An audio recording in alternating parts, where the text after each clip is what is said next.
Here we have AIS system.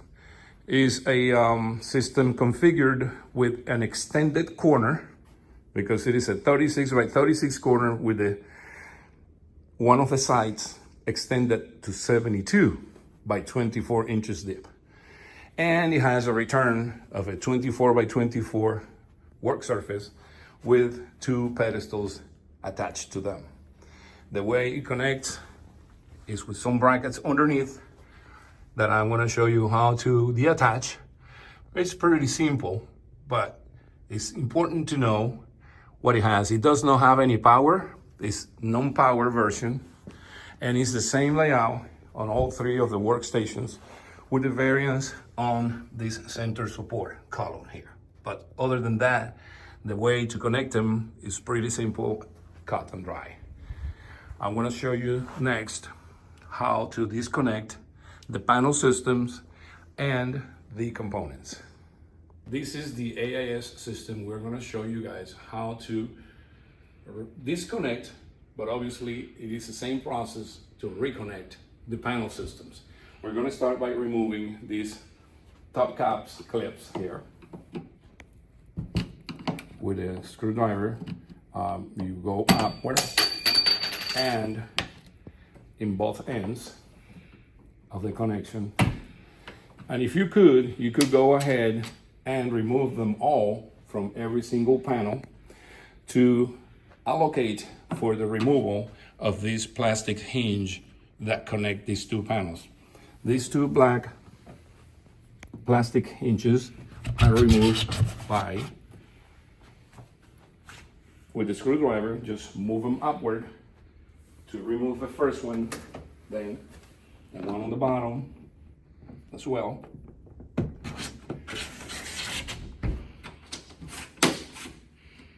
And that is how the first side of the panel gets removed. We're gonna go now on the inside to remove the second one.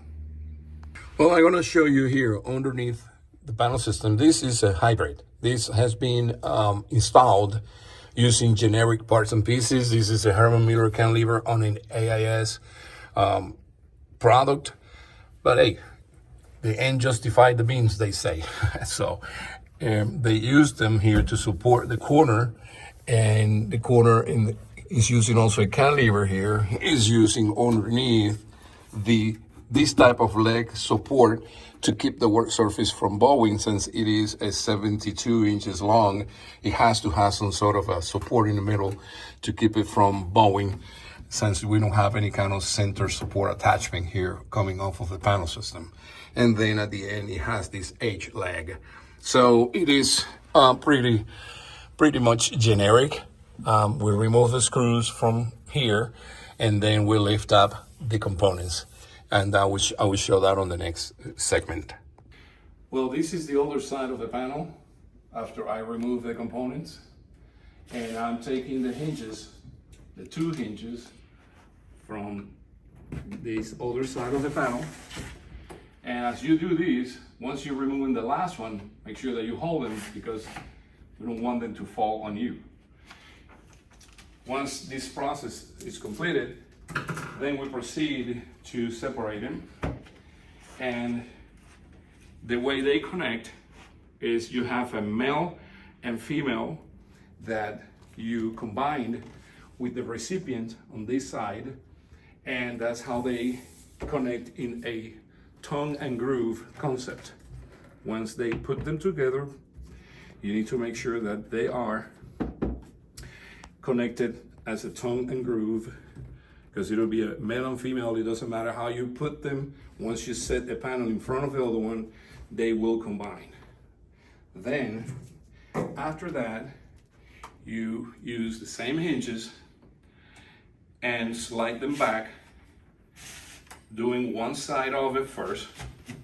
Just make sure that you push them down to allocate for the second one to go in. And then there is no way to put it backwards, because it already has the shape of it, because it's being used on a straight connection. When they're used on a 2 or 3-way connection like here, these hinges will expand a little bit and you will be able to, but you can bend them in, bend them out, however you need them to be. Then after this, you push them down. You can actually move this panel a little bit to allocate for space.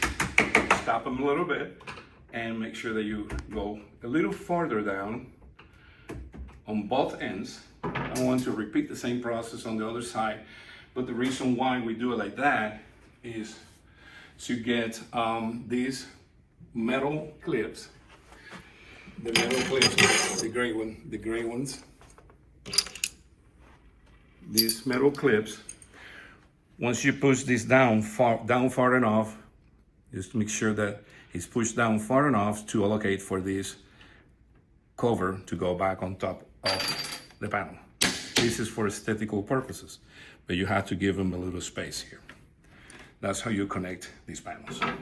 Then obviously you go back and, and put the other hinges on the other side to complete the installation of the panels. Each panel is going to have, on the straight connection, is going to have 2 same length pieces on one side and 2 on the other side for strength. On these 3-way and 2-way 90 degrees or 180 degree connections, it's the same process, but you only use 2 here and 2 here. 2 on that end and 2 on that end. 2 on this side, 2 on that side, and then 2 on the 90. Because you don't have any other connection on the other side of either the 2-way connection or this 3-way connection. On this one here, you're placing them on both sides, obviously, because you want the panel to be strong enough. And that's how you connect and reconnect the panel systems. Okay, this is how the pedestals are disassembled from the work surfaces. You full extended out this drawer.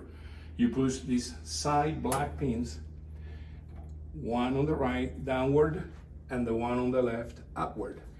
With both of them pressed simultaneously, you pull the drawer out to disengage from the tracks on the rails.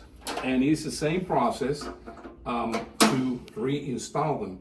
Make sure that you place them into the track on the box of the pedestal carefully, because it has a bearing system, and it'll lock. This is how you remove all the drawers. Once all the 3 drawers are removed, then you proceed to take 4 wood screws that are located inside the box, connected upward to hold the pedestal to the surface. Just remove those screws and this pedestal will come out. Thanks. Okay, this is the process of installing the components back into these units. You have to make sure that the exact measurement of the end panel support, in this case is 28 inches with the glides completely in. The glides are these screw in and screw out legs on it.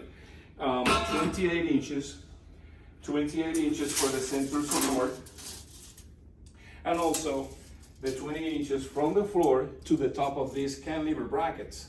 These cantilever brackets are right hand and left hand, and this is how they connect.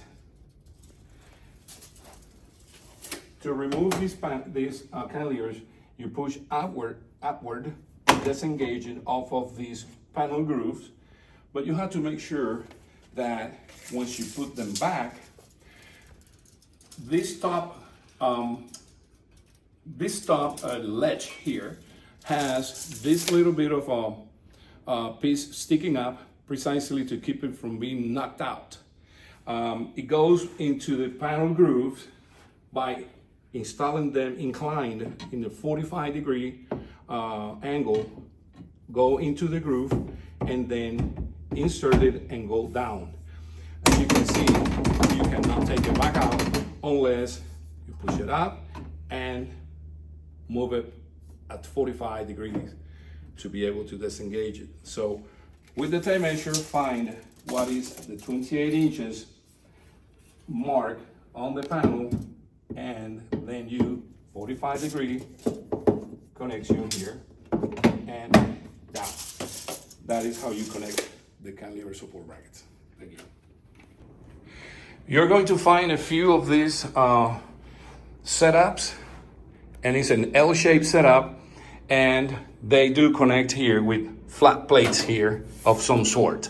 So once you receive this type of layouts, it's very simple. You just go back underneath to find how it is that we're gonna connect them, and very simple, easy to install by using the correct brackets. This system here is hooked onto the frame. Once you remove these stops here, you will be able to find a hook that goes onto this frame here. As you can see, this one does not have any flat plates because this system here uses a frame with the work surfaces attached with wood screws onto them. So once this is mounting on that frame, then you proceed to put the tops of it to secure it. This other type of units here, it will be sent back fully assembled, and it has some flat plates here to secure it and keep them rigid. And there is a hinge type of Z bracket here to connect the end panel of the desk with the modesty panel of the return, and the two butt plates to keep these two surfaces together on the top. Pretty simple.